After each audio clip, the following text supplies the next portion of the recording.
গভীর নিম্নচাপের প্রভাবে বুধবার রাত থেকে শুরু হওয়া বৃষ্টি আজ শুক্রবারও ঝরছে।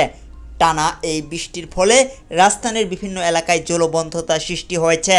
এতে করে ভোগান্তিতে পড়ছেন নগরবাসী। সুষ্ঠু পানি নিষ্কাশন ব্যবস্থা না থাকায় পানি সড়কগুলোতে জমে চলাচলে অনুপযোগী হয়ে পড়েছে। শুক্রবার রাজধানীর বিভিন্ন এলাকায় ঘুরে দেখা যায় বেশিরভাগ রাস্তায় হাঁটু পর্যন্ত পানি জমে আছে।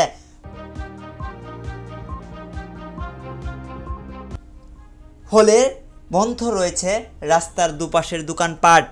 জরুরি প্রয়োজনে যারা বের হয়েছেন তারা অতিরিক্ত ভাড়া গুনে রিক্সায় বা সিএনজিতে চলাচল করছেন।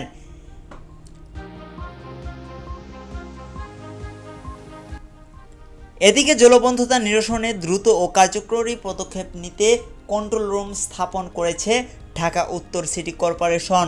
কোনো এলাকায় জলবদ্ধতা দেখা দিলে ডিএনসিসি হটলাইন নম্বরে ফোন করে তথ্য প্রদানের জন্য নগরবাসীকে অনুরোধ করে জানানো হয়েছে।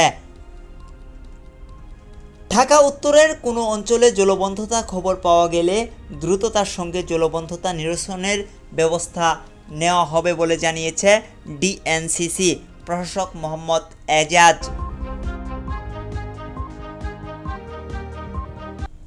ঢাকার জলবদ্ধতা নিরসনে ঢাকা উত্তর সিটি কর্পোরেশনের পূর্ব প্রস্তুতি থাকায় বিভিন্ন স্থানে জলবদ্ধতা অধিকাংশ নিয়ন্ত্রণ রয়েছে বলে সংশ্লিষ্ট বিভাগ থেকে জানানো হয়েছে। প্লাস্টিক পণ্য, প্লাস্টিক বর্জ্য, পলিথিন,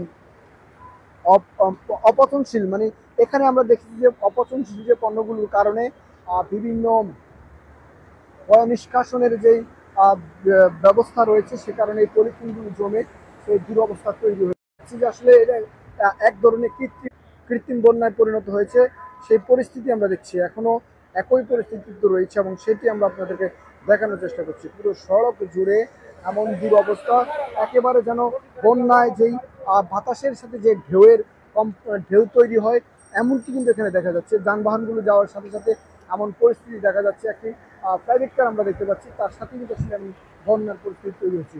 পুরো আসলে এই যানবাহনগুলো যাওয়ার সময় যে ঢেউ তৈরি হয় সেই ঢেউয়ের পানিগুলো বিভিন্ন সড়কে গিয়ে পড়ছে। আমরা পুরো সড়কের পুরো চিত্র আপনাদেরকে দেখানোর চেষ্টা করছি। শান্তিনগর একেবারে রাজধানীর যেই জনবহুল যে এলাকা রয়েছে এখনো পর্যন্ত আমরা আরেকটি ভবন দেখতে পাচ্ছি যেখানে এই পর্যটন। জাবির আহমেদ জিহাদ, স্বদেশ বাংলা, ঢাকা।